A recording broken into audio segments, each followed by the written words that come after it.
de abril absolutamente luminosa para todos vocês, que seja um momento de grande ternura diante de todas as dificuldades que estamos vivendo. Antes de mais nada, agradeço aqui a todo o grupo aí que organiza História em Quarentena pelo convite que me faz para quebrar o gelo e iniciar uma conversa sobre aquilo que nos aflige hoje mais diretamente, que é essa grande virada que o planeta está sofrendo e atinge a toda a nossa vida cotidiana, a todos nós, individualmente, a todas as culturas, a todas as nações, a todos os humanos em Pachamama, em Gaia, no planeta Terra. Me interessa hoje pensar com vocês dentro de uma perspectiva das relações raciais,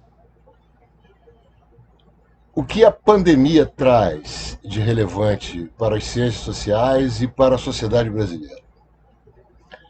É importante levar em conta que nada hoje é feito ou elaborado sem se levar em conta a conjuntura que a gente vive. Vivemos um momento muito difícil, que é primeiro o de lidar conosco mesmo nesse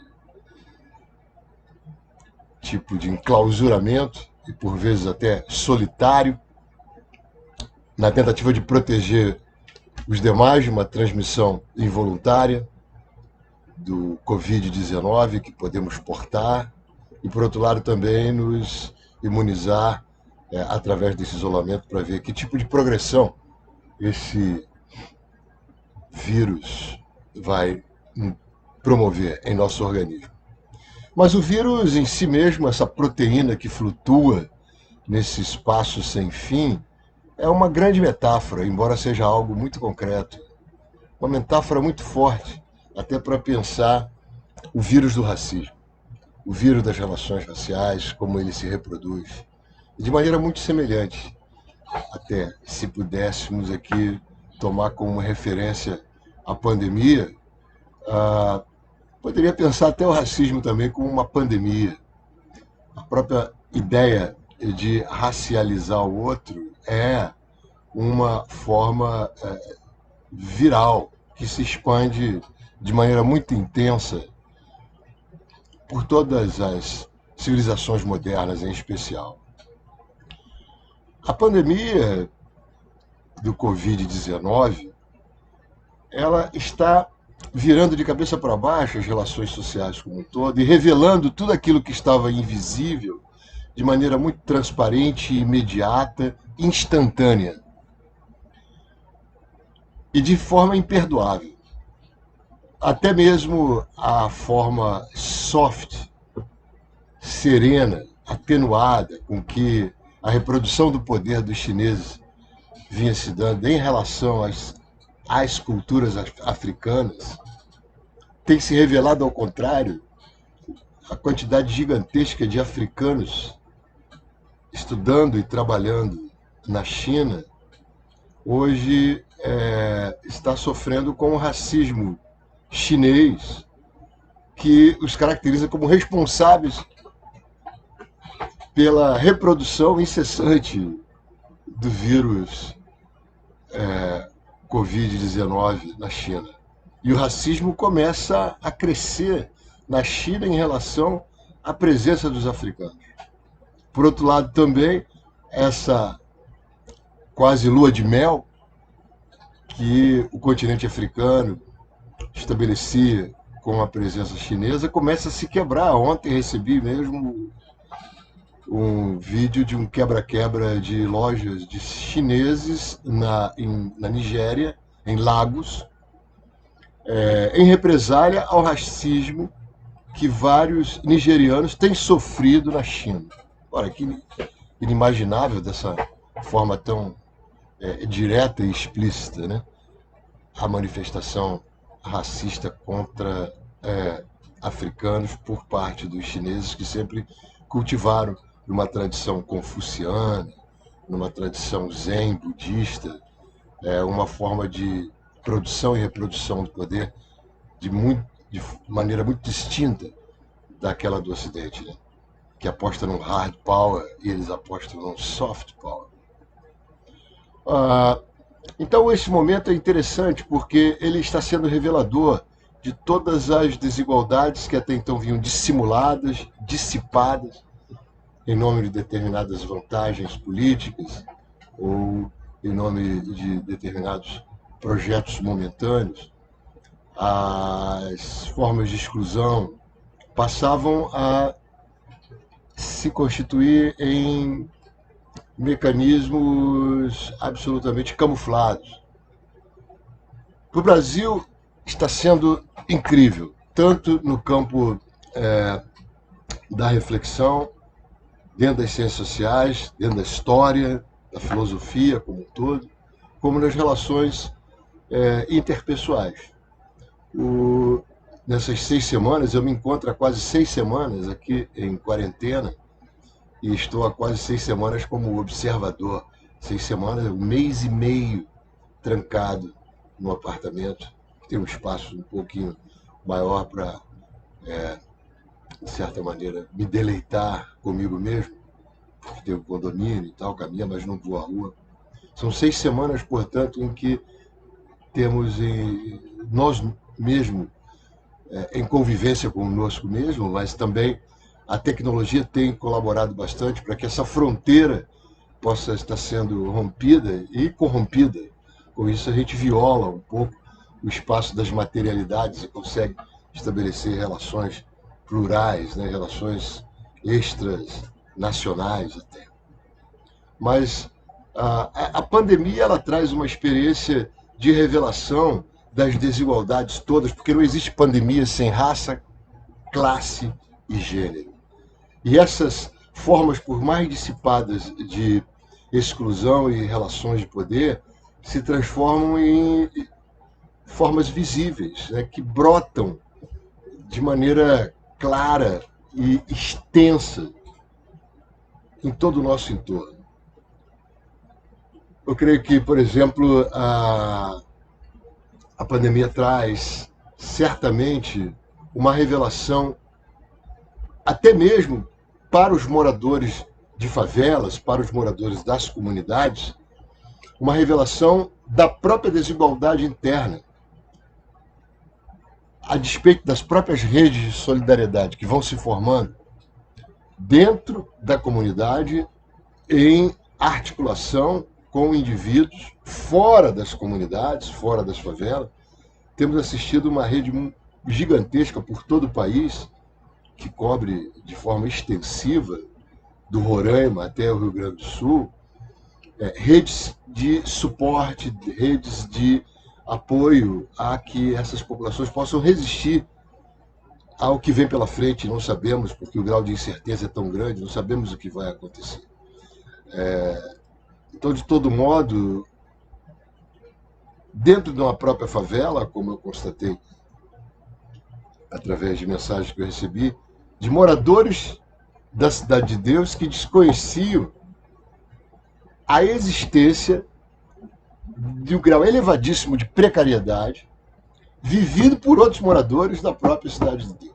E assim ocorre em outras várias favelas, como em Manguinhos, como na Mangueira. Os próprios moradores passam a se surpreender com casos de precariedade que nem mesmo eles imaginavam. Mães que têm uma renda mensal de R$ 70 por mês para poder sobreviver com os filhos e precisam, nesse momento, de uma grande ajuda. O que mais me espantou não é o fato de famílias viverem com R$ 70 por mês, mas é o fato de várias famílias dentro da própria comunidade desconhecerem a existência de outras famílias em situação de precariedade absolutamente inferior, distinta à própria precariedade deles.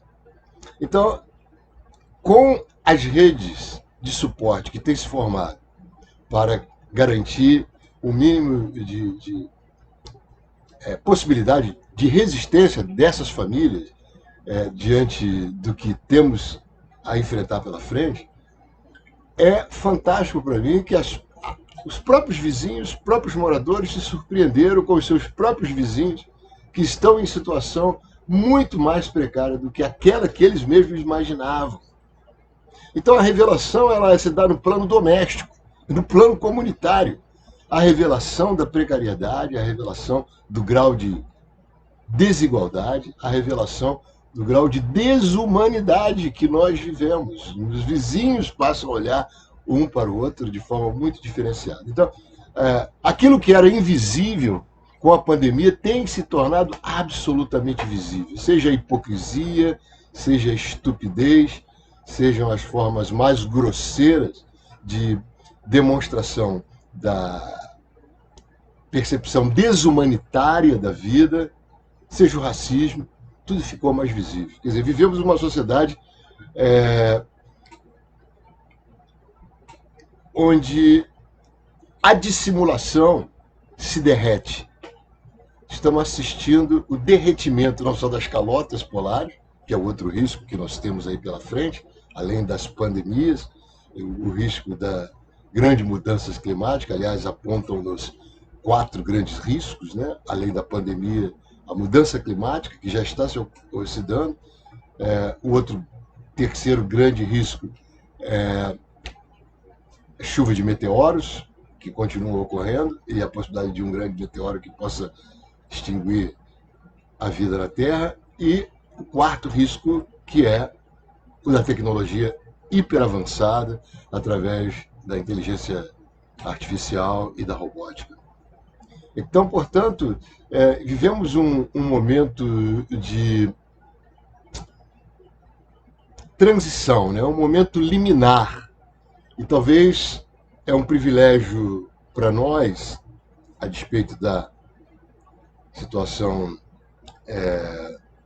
de total incerteza, mas é um privilégio termos ferramentas como as tecnologias atuais para que possamos manter não só a comunicação a longa distância, essa comunicação intercivilizacional que operamos até através da internet, como aqui agora estão fazendo, e, por outro lado, também nos permitir avançar num grau de consciência mais elaborado esse momento que estamos lidando, diferente dos momentos anteriores. Eu mesmo recebia, através do meu pai, um centenário, um homem do século XIX, nascido em 1899, que vivera a experiência da gripe espanhola, onde meu tio, o irmão mais velho dele, faleceu na gripe espanhola. Então meu pai contava o desespero dos corpos empilhados em 1919, pelas 18 e 19, foi um período longo,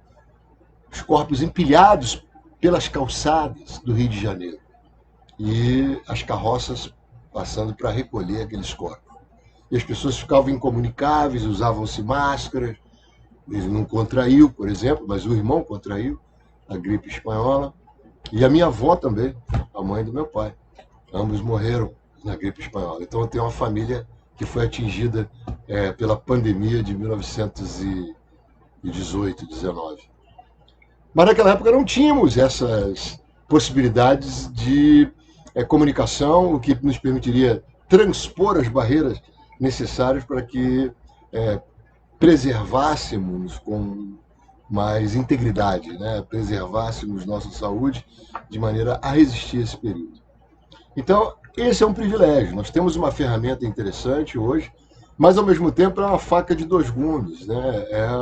É uma ferramenta que hoje será, a partir de agora, desenvolvida, ou melhor, hiperdesenvolvida, até mesmo para que a normalidade que pela frente virá, de algum modo, ela assegure-nos a continuidade dessa comunicação. Então, haverá um salto na busca de um aperfeiçoamento, de um hiperdesenvolvimento de todas as tecnologias digitais, da inteligência artificial. E aí está o grande perigo, porque as exclusões anteriores permanecerão e serão ainda mais aprofundadas. Então, o momento é de muita reflexão no sentido de assegurar o que conquistamos como vantajoso para sobreviver nesse momento de desafio, e limpar, expurgar, eliminar aquilo que nos tem sido absolutamente ofensivo, aquilo que nos tem sido absolutamente prejudicial até agora nessas sociedades tecnológicas, todas elas, até corresponsáveis pela própria reprodução desse vírus, ou pela facilitação da reprodução desse vírus. Então a pandemia tem revelado de maneira muito clara, né, todos esses processos que vinham até então dissipados pelas desigualdades. É o caso, por exemplo, da preparação das populações, das comunidades para enfrentar esse momento. Torna-se até violento falar em lavar a mão com sabão de 2 em 2 horas para essa população que vive sem água, sem condições de ter R$ 2 para comprar um sabonete, ou menos do que isso para comprar um sabão ordinário de roupa. Como você vai garantir o mínimo de asseio, o mínimo de higienização clássica, básica, que elimina 50% das bactérias e vírus, que é a lavagem de mãos, a grande descoberta feita até mesmo por Oswaldo Cruz, disseminada a partir do Oswaldo Cruz. Lavar as mãos garante que 50% das impurezas já fiquem distantes do nosso corpo. Ora, como falar isso para uma população que não tem água nem dinheiro para comprar um sabão? Que alternativa podemos dar? Não só constituindo redes de solidariedade para aumentar o suporte e a resistência a essa situação, mas que tipo de providência devemos tomar hoje nessa direção? Não tem resposta. Temos que pensar. O fato é que essa realidade que atinge 80% da população negra desse país, pelo menos, ou vamos colocar em linguagem mais amplificada, pelo menos 90% da população de não brancos desse país, é um desafio para se pensar agora sim, não em soluções imediatas, mas de agora começarmos a pensar que política pública é essa que vai garantir novamente uma saúde absolutamente amplificada para toda a população. Saúde passa a ser uma matéria fundamental da ruptura com a desigualdade. Saúde que precisa, antes de mais nada, de processos de transmissão de mecanismos de saúde, portanto precisa de educação, passa a ser elemento crucial, matéria cara, matéria-prima no processo de elaboração de políticas públicas que sustentem novas possibilidades de enfrentamento às novas crises que virão. E como fazer isso com uma política absolutamente mercantilista, uma política celebratória do Deus mercado, uma política de redução, uma política que execra completamente a ideia do Estado como um suporte de benefício público, né? O Estado como uma ferramenta de alavancagem pública. Então, essa política ela tem que ser alterada completamente. Portanto, um dos aspectos fundamentais que me parece que a lição da pandemia traz para a sociedade brasileira como um todo é a revelação do grau de precariedade, especialmente para quem vive no Rio de Janeiro e São Paulo, a revelação do grau de exclusão, do grau elevadíssimo de desigualdade em que a nossa sociedade vive, a ponto de levar ao estarrecimento as próprias populações da comunidade que se deparam com graus absolutamente por elas próprias inimagináveis de desigualdade dentro da desigualdade. Então a gente vive, a gente convive e ignora e é educado a ignorar, através da naturalização, todo esse processo de exclusão. E ele é mais do que um elemento estrutural, ele não só faz parte da estrutura, esse elemento da desigualdade, que é um elemento centrado na exclusão racial, ele circula tal como o Covid-19 circula no nosso organismo. Ele é sistêmico. O racismo, portanto, os mecanismos de exclusão centrados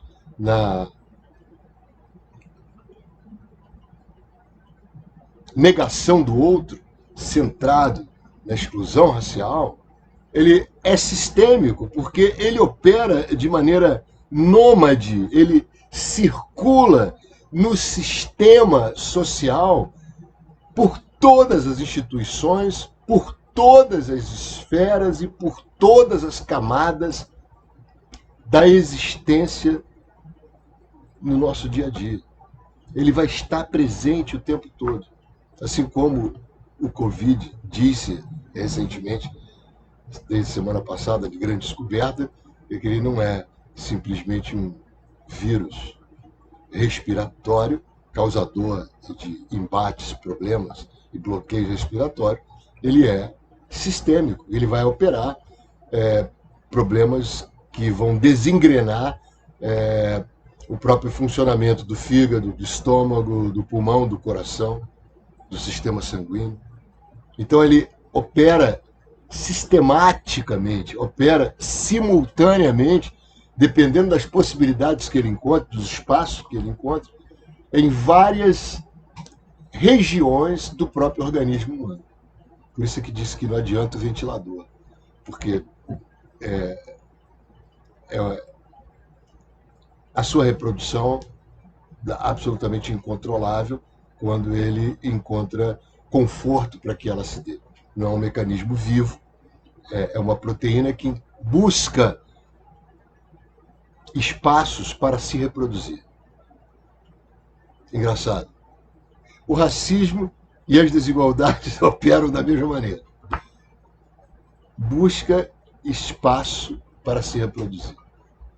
Na medida que encontra um espaço sem consciência, à medida que encontra espaços favoráveis, o racismo, como esse vírus, porque ele é um vírus que pressupõe, antes de mais nada, ou a imitação da cultura do outro, da postura, do comportamento, dos privilégios de um outro, considerado supremo, considerado em condições absolutas de demonstrar o que é o melhor. Esse outro é sempre o ocidental, o branco, nesse sentido bem metafórico. À medida que ele encontra esse espaço para se manifestar, a educação que obtivemos permite essa manifestação. E isto vai se dar em todos os territórios, e até mesmo como as desigualdades se reproduzem dentro da própria comunidade, o racismo pode se reproduzir dentro do próprio contexto, dentro do próprio métier antirracista, ou supostamente antirracista. Em ambientes, por exemplo, que estão na resistência da reprodução das culturas geradas por essas populações racialmente excluídas. Então, por exemplo, dentro da capoeira, dentro do candomblé, dentro da umbanda, não vamos deixar de encontrar discriminações ou formas sutis, ainda que cordiais, de diferenciação raciais. Então, dependendo do espaço e da zona de conforto, o racismo ele pode se reproduzir em qualquer lugar. Ninguém está imune a ele. A única forma de imunização antirracista é a crítica virulenta, a atitude, conceito fundamental da cultura hip-hop. A atitude, através de uma educação, através do exemplo, através de uma pedagogia política. Esse é um mecanismo antirracista. A crítica permanente, a crítica ativa, a crítica absolutamente espontânea, a crítica que significa combate diário, sistemático, seja no campo do encontro, no campo das relações interpessoais, seja no campo até mesmo das instituições, no campo das atividades profissionais, no âmbito institucional, no âmbito da medicina, no âmbito da história, no âmbito da antropologia, a área onde eu estou situado. Esse é um aspecto interessante que precisa ser pensado. Não basta a, a leitura de uma literatura antirracista. É necessário pensá-lo como um vírus que invade todos os organismos pensantes, invade todas as posturas sociais, invade todas as instituições, está presente num processo de circulação permanente. Para a sociedade, essa é uma grande lição, portanto, que a pandemia traz para pensar todas as suas formas de desigualdade, todas as formas de exclusão existentes, que agora se tornam não só transparentes, mas desafiantemente patentes. Mostram como elas estão instaladas, no caso brasileiro, há séculos e por séculos. E um detalhe interessante que é a transmissão involuntária, a lição fantástica do Covid. Por isso que eu costumo chamar como Sadhguru, que é um grande pensador indiano, que eu de vez em quando acompanho, que eu acho extremamente sábio as suas palavras, um homem muito estudado. Ele diz que o vírus, o Covid-19, ele não veio para matar. Nós é quem morremos. São proteínas que voam para encontrar residências, encontrar espaços para sua habitação. E nós morremos porque nem sempre estamos suficientemente imunizados, preparados com o nosso organismo, seja do ponto de vista emocional, seja do ponto de vista do próprio metabolismo orgânico nosso, para poder contê-lo nessa busca de habitação. É uma outra visão, né? Uma visão, vamos chamar assim, autopoética da relação com as viroses. Né? Ele não é necessariamente o seu inimigo, ele pode ser seu aliado. Para a sociedade brasileira, ele está sendo um aliado sob o ponto de vista da revelação. Está ao mesmo tempo provocando uma tragédia, mas essa é a realidade da vida. No mínimo, ela tem dois lados, no mínimo dois lados. Mas esse lado também é interessante de se pensar, não propriamente como um inimigo, mas como um habitante permanente desse espaço terráqueo que nós estamos presentes. Então, são vizinhos com os quais nós temos que aprender a lidar. E esse aprender a lidar tem muito a ver com a maneira como nós lidamos conosco mesmo, com os nossos semelhantes, com todos os outros seres, vivos e não vivos, que habitam este planeta. Bom, essa visão ecológica, que na antropologia tem sido pensada como uma visão perspectivista da nossa realidade, ela precisa ser pensada no âmbito das ciências sociais também. Tá? Para as ciências humanas e ciências sociais, eu costumo chamar todas de ciências sociais, porque todas são ciências da sociedade, sejam a ciência política, a antropologia, a sociologia, a história, a própria psicologia social, são ciências que lidam com o social. Para as ciências sociais, portanto, uma grande lição também, que já há algum tempo já vinha sendo dada, e ela se acentua com a pandemia. Né? Primeiro, tratar de maneira sistêmica o conhecimento. Como é que a gente vai sair dessa visão compartimentada do conhecimento? E essa compartimentação, essa maneira extremamente dualista que nós temos de excluir o conhecimento, que ele já de certa maneira, fragmentado. E além de fragmentado, ele ainda é subdividido em o conhecimento da natureza e o conhecimento da sociedade, como a sociedade fosse independente da natureza e como se a natureza não oferecesse uma interação, um acasalamento com a própria sociedade. Ciências da natureza, ciências da sociedade. Ora, na verdade, toda a sociedade está dentro da natureza e a natureza ela é a grande possibilidade de existência da própria sociedade. Superar essa dicotomia que organiza o nosso modo de pensar, a nossa cognição, as nossas emoções, a nossa maneira de se posicionar no mundo, é um outro grande desafio. E as ciências sociais deveriam pensar, no âmbito de todas da história, a antropologia, recortando até, incluindo a literatura, a psicologia, pensar como superar isso. O exemplo sistêmico, de novo, que o Covid dá para operar esse desafio clínico, o desafio à saúde pública e individual, ele tem que ser entendido como uma nova episteme. Portanto, fazendo um deslocamento no campo das desigualdades, não vamos superar as desigualdades com medidas parciais. Só as superaremos com atitudes, com projetos, com iniciativas sistêmicas. Vamos falar de uma iniciativa considerada, pelo menos temporariamente, importante no que diz respeito às desigualdades raciais e sociais, visando superá-las. As políticas de ação afirmativa. Elas têm sido reduzidas a quê? Elas têm sido reduzidas a simplesmente a produção de presenças do outro no âmbito acadêmico. Ações afirmativas na universidade é garantir cotas para negros, indígenas e todos os demais excluídos dentro do contexto tradicional da academia, reinserindo-os através de uma política de favorecimento das desigualdades, favorecimento dos diferentes, incluindo os excluídos.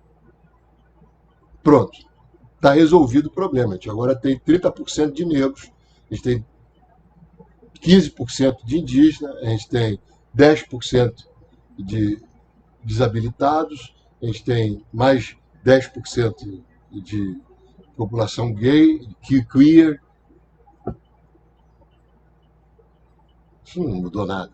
Você botou corpos dentro daquele contexto para mostrar uma aparente diversidade.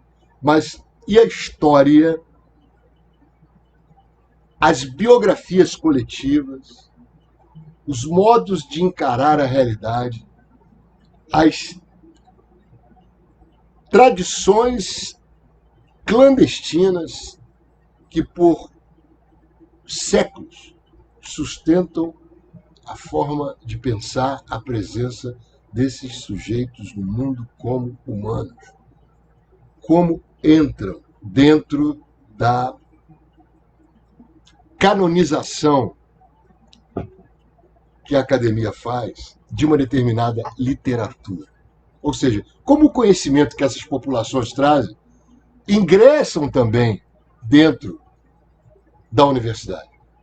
Como as epistemes, as gnoses, as explicações das formas com que a natureza os produziu para que entrassem no mundo, como elas entram na universidade, as suas ontologias.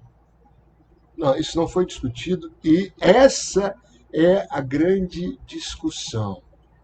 Não basta colocar corpos sem os seus conhecimentos, como diria o Deleuze. Não basta colocar corpos sem órgãos dentro da universidade. Os órgãos pensantes desses sujeitos devem estar presentes. E é dessa dimensão que a pandemia nos obriga agora a tratar. É a dimensão do pensar, é a dimensão da reflexão, porque não dá para fazer como antropólogo trabalho de campo, agora 6 semanas.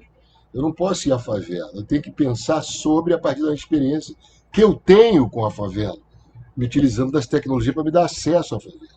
Mais do que nunca, o desafio, a imaginação, será colocado daqui para frente nesse tal do novo normal que não sabemos, tem uma data absolutamente incerta para começar. Mas, na verdade, ele já começou. Porque a normalidade está na nossa tentativa de se adequar à vida diante das imposições colocadas, dos desafios que estão agora aqui instalados. Então, mais uma vez, a pandemia traz, não só para a sociedade nas suas interações sociais, nos entrelaçamentos que os sujeitos estão obrigados a viver, mas também ela traz para as ciências sociais, traz para a universidade, não só nos sistemas de avaliação, o sistema de transmissão de conhecimento.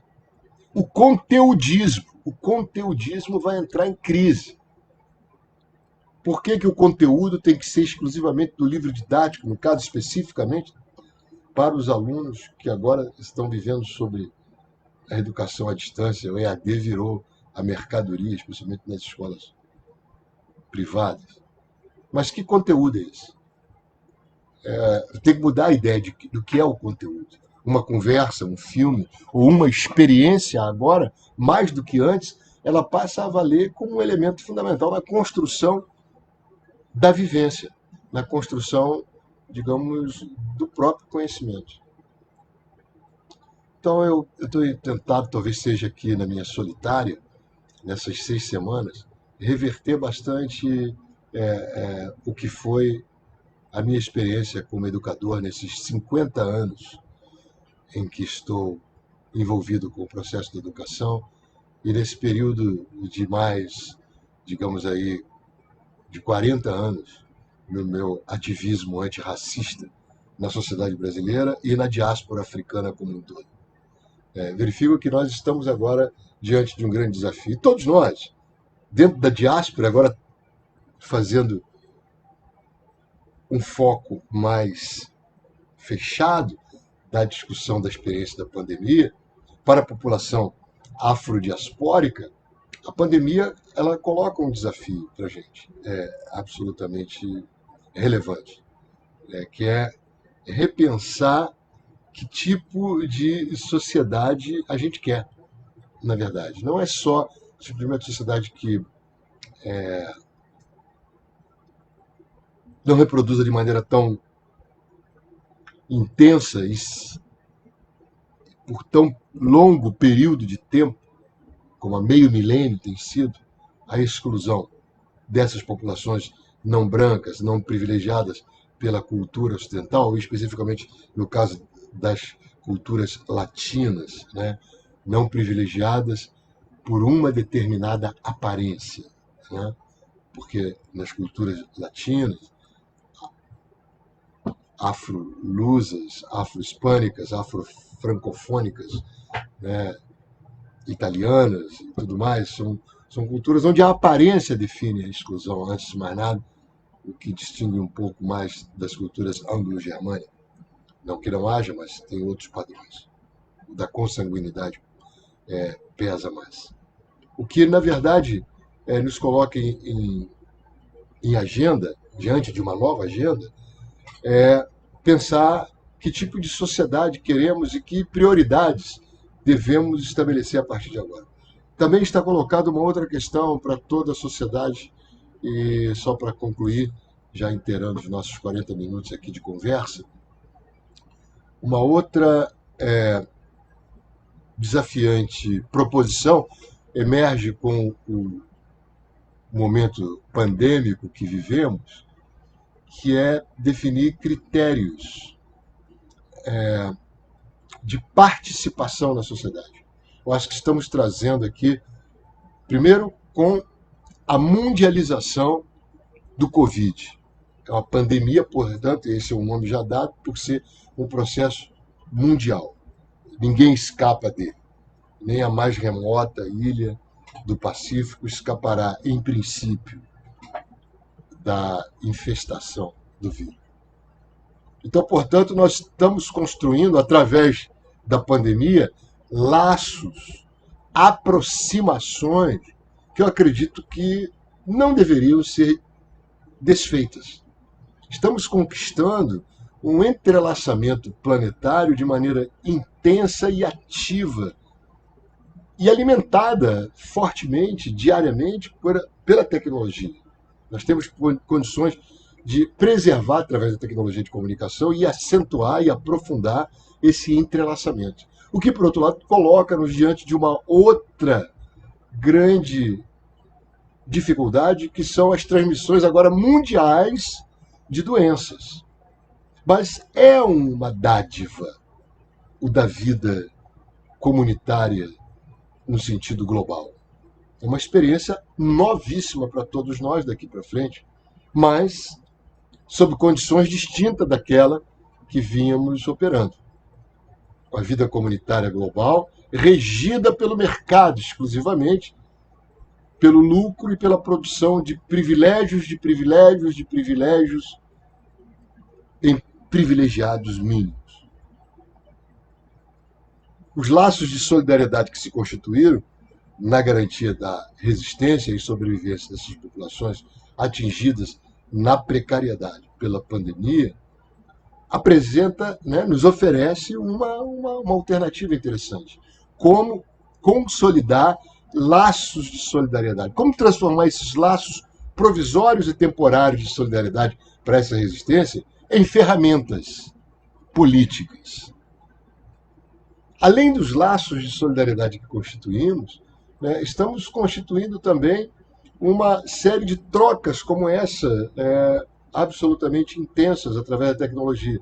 Como consolidar essas trocas, essas conversas ao vivo que cada vez mais estamos fazendo. Como transformar tudo isso no chão da sociedade em instrumentos políticos, para ir desde agora fundando o novo normal. Esse é um desafio absolutamente positivo que a pandemia nos traz também. Além, é claro, do risco, com o qual a gente sempre viveu. O risco sempre foi marcante para todos nós na sociedade, em especial, novamente, para as populações que vivem na favela, nas comunidades ali. Elas sempre viveram um risco triplo. O risco da milícia, o risco da polícia, o risco do bandido. O risco foi sempre, e além do risco da intervenção permanente, da exclusão racial. Bom, vou ficando por aqui e agradeço muito a paciência de todos vocês terem acompanhado esses momentos de delírio promovidos pela pandemia, e fico muito grato em ter compartilhado com vocês algumas das minhas expectativas, um pouco da minha ansiedade nesse momento, sobretudo a minha perspectiva de produção de novas formas de reflexão, de saber, de intervenção política na nossa sociedade. Muito obrigado. Vamos às perguntas, se é que elas existem.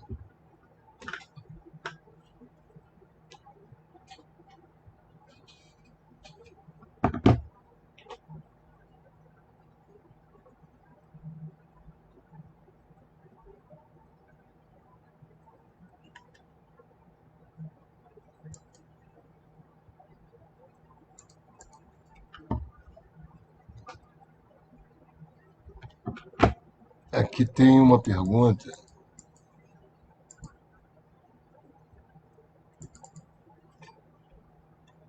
Eu queria ver o feedback aqui e ver o que está acontecendo.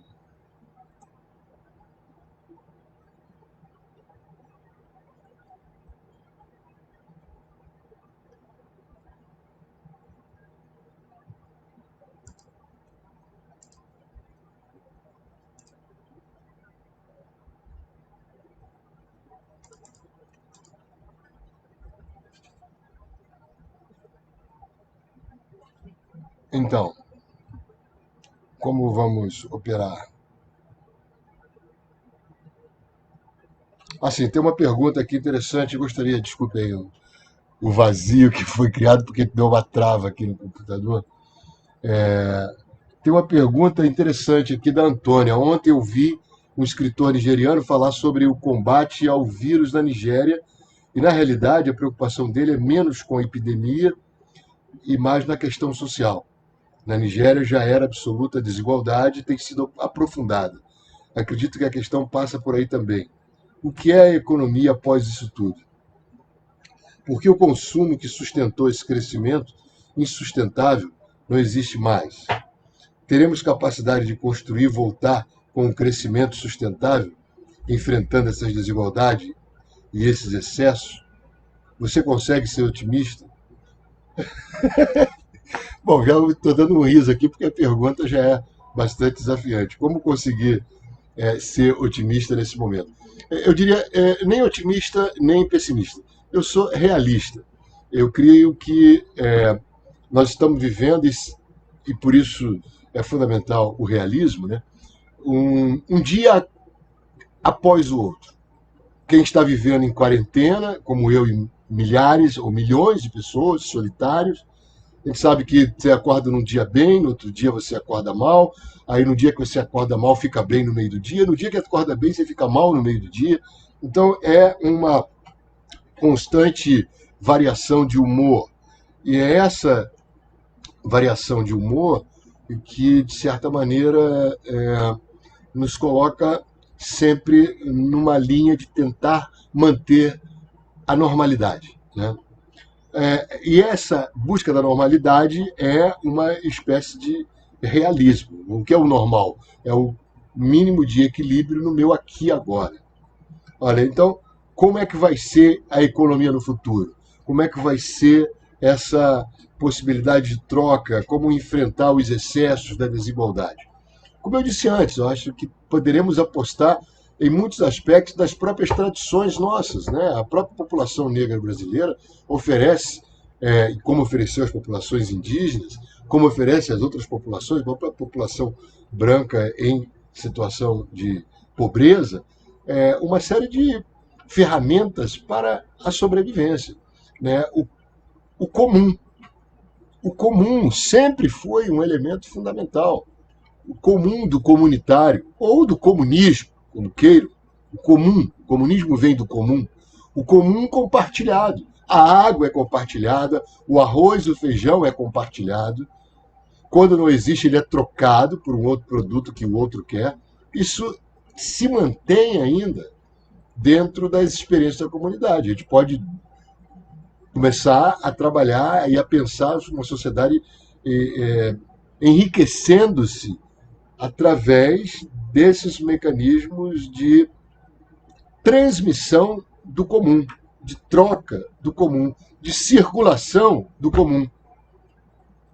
Esse exercício de dádiva, esse exercício de dar, receber e retribuir, é um exercício eterno entre todas as comunidades que não fazem parte dos sistemas mercantis propriamente como um todo. A própria internet ela tem de certa maneira, uma moeda de dádiva. Ela tem um mecanismo de dádiva, de dar, receber e retribuir. Essa é uma construção, digamos, analítica, feita por várias sociedades, por um antropólogo chamado Marcel Mauss, que se utiliza de outras etnografias, de outras pesquisas antropológicas, para pensar de maneira generalizada esse mecanismo de produção de condições de existência por populações onde a ideia do mercado não existe. E isso, na verdade, de maneira desigual, ela opera em combinação com o próprio sistema capitalista.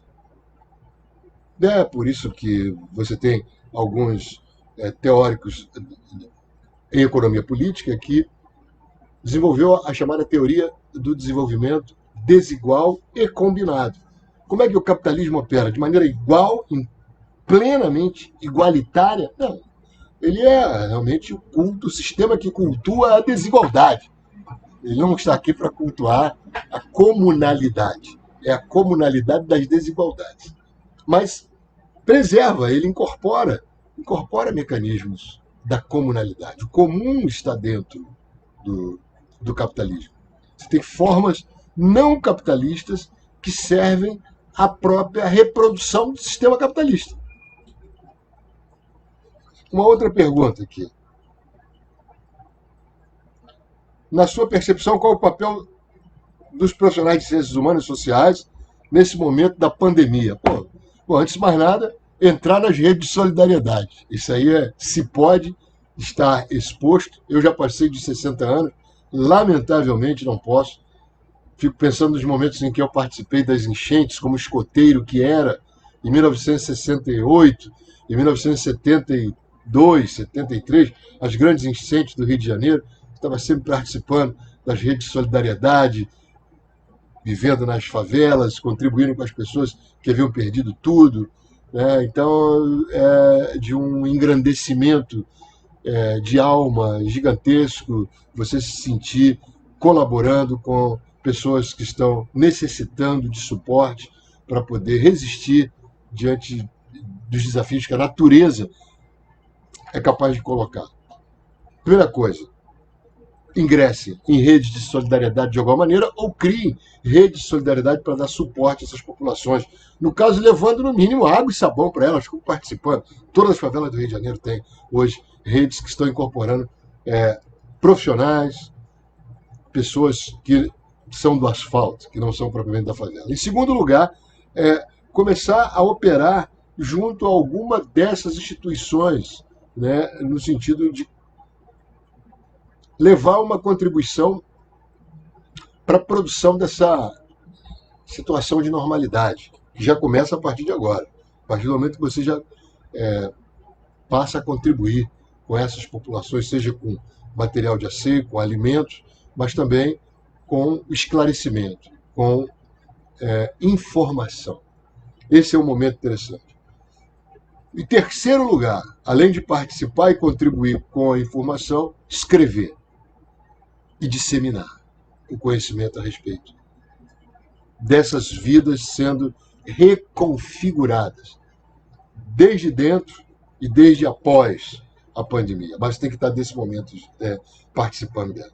Então, o trabalho de educação para a saúde, educação sanitária, passa a ser um desafio para todos nós, não só das ciências humanas e sociais, um desafio absolutamente extensivo a todos os profissionais. Vocês não imaginem que essa informação ela tem que ser repetida como um mantra: lavar as mãos, a alimentação, o trato com a comida.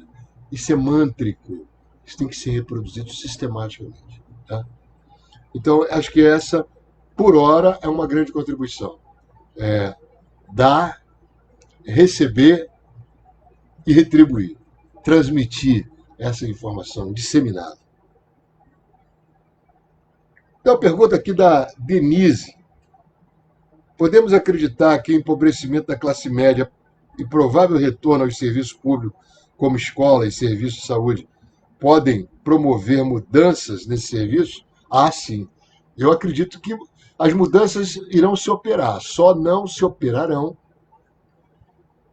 se a gente for, por demais, reacionário e conservador e admitir que o que era o melhor. Se já não era considerado melhor, se já reclamávamos do tipo de vida onde o cansaço imperava, onde o tempo era absolutamente impossível de ser administrado, onde a esfoliação, a autodestruição era a marca do nosso dia a dia cotidiano, onde o esfacelamento do núcleo familiar era cultivado em nome da ocupação permanente pelas atividades incessantes que o sistema neoliberal impôs. Se a gente volta a cultuar isso, vamos estar criando mais condições para novas pandemias, para novos adoecimentos coletivos. Claro que a classe média já vem empobrecendo desde 2016 e vai continuar empobrecendo muito mais, e vamos ter momentos seríssimos, porque, especialmente no nosso caso, a gente vai juntar uma crise econômica com a crise sanitária, mais a crise política e a crise cultural. E aí entra num aspecto que você vou encontrar numa outra pergunta, que é a da Anne aqui. Um culturalismo excessivo. Culturalismo excessivo. Bom, precisava até ser explicado o que ela está chamando de culturalismo excessivo. Primeiro, então, finalizando a pergunta da Denise. É de fato possível pensarmos em mudança, porque ela estará introduzida pelas próprias mudanças que faremos durante toda a travessia da pandemia. É a travessia. Nós estamos como sendo carregados em navios negreiros. Estamos fazendo uma travessia do nosso mundo nativo para um mundo que não sabemos qual é. Estamos na travessia. Nessa travessia existem várias trocas nesse oceano de incertezas, esse oceano onde esbarramos com inúmeras coisas absolutamente novas também. Estamos sendo contaminados por todas essas enxurradas de novidades e vamos levar até o próximo porto seguro nesta travessia. Então, nesta travessia, a gente leva já uma mudança. Já estamos operando uma mudança. A própria vivência nessa travessia é uma mudança. A mesma incerteza que o africano vivera na travessia, estamos vivendo para essa chegada numa terra nova, que seria a pós-pandemia. E o que seria colocar em questão o culturalismo excessivo, né?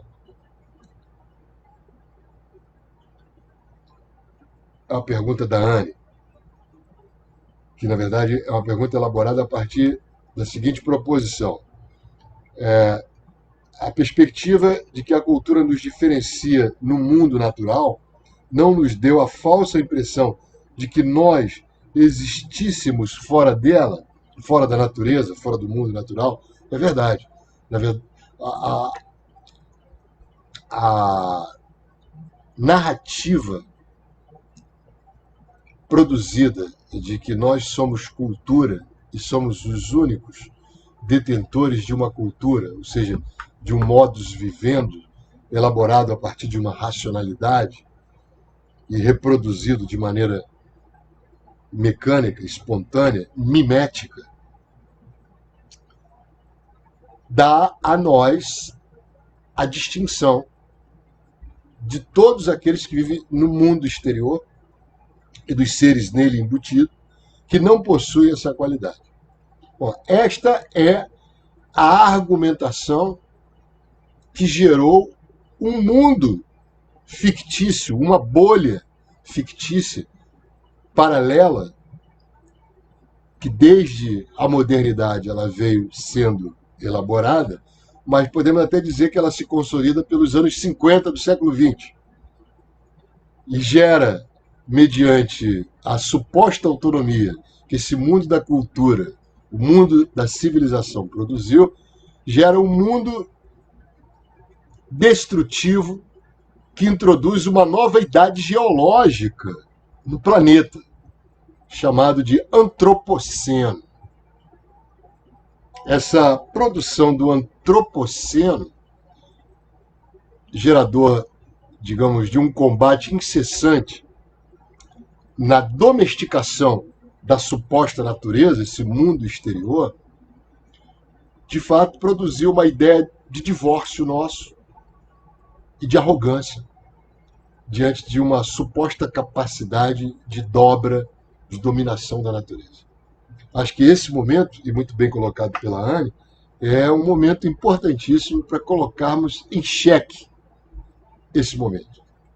É o momento de produção do antropoceno, o momento de produção de uma bolha produzida por um vírus do ser humano que se supõe arrogantemente diferente e superior da natureza a ponto de poder pensá-la sob sua domesticação.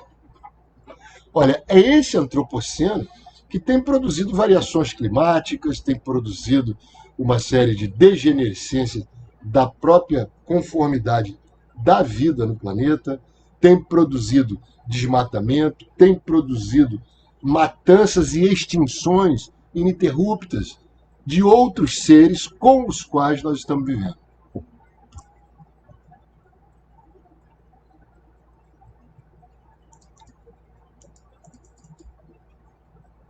Opa, tivemos problema.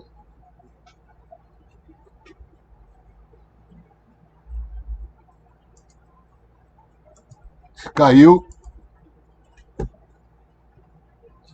Caiu o vídeo aqui. E nós não estamos fora do ar. Problema de reprodução do vídeo.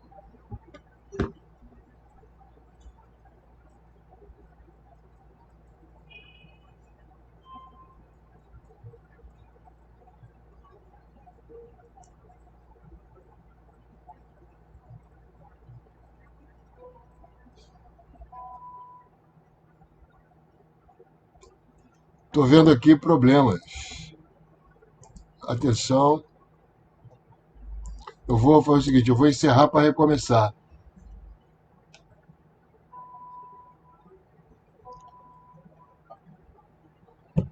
Então só tá o som. Então foi para mim que aconteceu isso aqui. Desculpe, mas eu acho que fechou foi o meu vídeo aqui que não está produzindo imagem.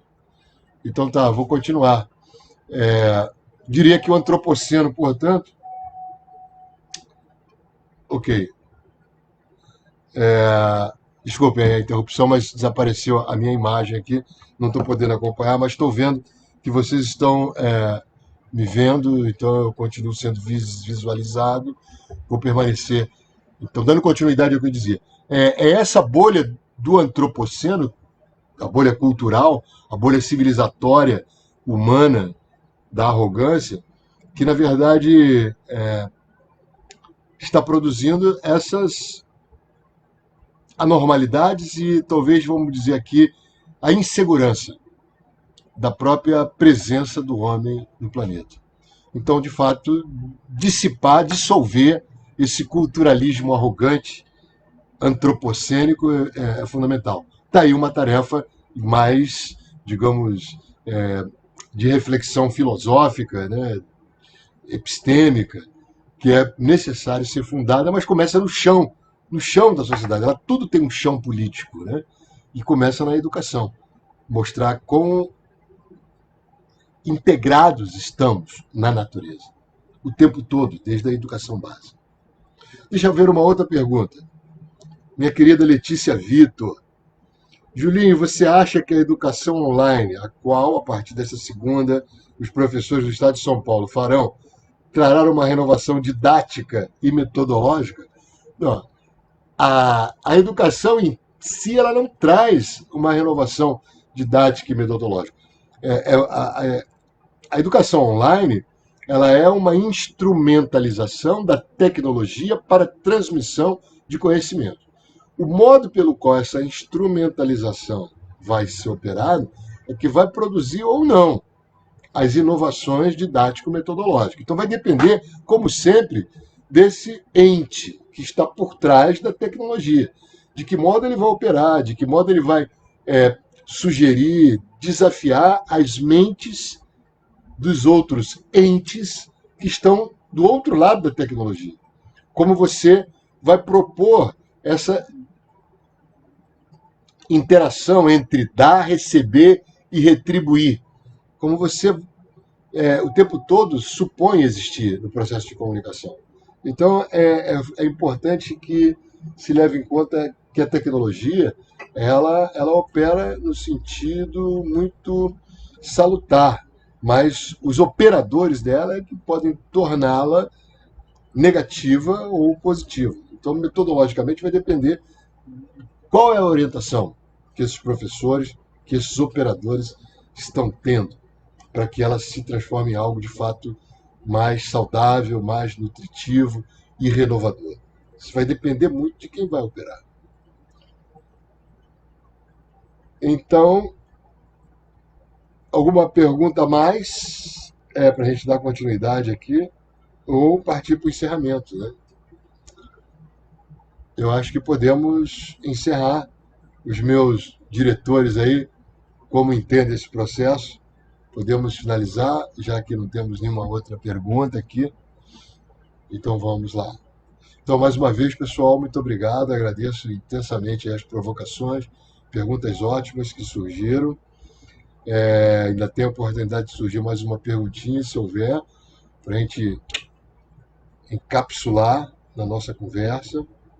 Sobretudo, garantir que a gente garantir que a gente garanta, mas garantir que, sobretudo, a reflexão sistêmica sobre as desigualdades e no eixo das desigualdades da operação de exclusão racial, que para mim ela é central no campo das desigualdades, possa aparecer como algo desafiante daqui para frente para as ciências sociais como um todo e para a nossa atuação na vida cotidiana.